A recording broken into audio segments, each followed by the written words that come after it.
स्थानिक स्वराज्य संस्थांच्या निवडणुकांची जे वाट बघत आहेत त्यांच्यासाठी ही बातमी नक्कीच महत्त्वाची आहे। राज्यामध्ये ठाणे, पालघर, पुण्यासह 34 जिल्हा परिषदेच्या अध्यक्षपदाचं आरक्षण सरकारकडून जाहीर झालेलं आहे। याबाबत अधिकृत परिपत्रक सुद्धा आलेलं आहे। याशिवाय उपाध्यक्ष आणि विषय समित्यांचे सभापतीचं आरक्षण सुद्धा आता जाहीर झालेलं आहे।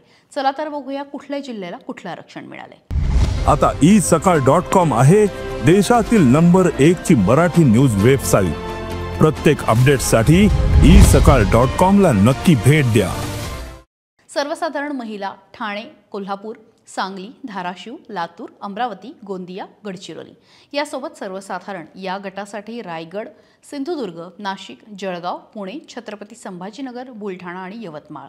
अनुसूचित जमातीसाठी पालघर आणि नंदुरबार, अनुसूचित जमाती महिलेसाठी अहिल्यानगर, अकोला आणि वाशिम, अनुसूचित जातीसाठी परभणी, वर्धा, अनुसूचित जाती महिलेसाठी बीड, चंद्रपूर यासोबतच नागरिकांचा मागास प्रवर्गासाठी सोलापूर, हिंगोली, नागपूर, भंडारा, नागरिकांचा मागास प्रवर्ग महिला यासाठी रत्नागिरी, धुळे, सातारा, जालना आणि नांदेड या ठिकाणचे झेडपीचे अध्यक्षपद जे आहेत ते आता आरक्षित झालेले आहेत। याबाबतची प्रत्येक अपडेट आम्ही तुमच्यासाठी घेऊन येऊ, पण ज्या पद्धतीने आता जे उमेदवार आहेत त्यांचा सुद्धा उत्साह सुरू झालेला आहे, त्यांची तयारी सुरू झालेली आहे, याबद्दल काय वाटतंय कमेंट बॉक्समध्ये व्यक्त व्हा। कुठल्या जिल्ह्याचं राजकारण यामुळे बदलू शकतो हेही आम्हाला वाचायला आवडेल।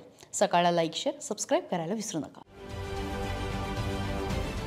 महाराष्ट्रातील सर्व बातम्यांचे विश्वासार्ह व्यासपीठ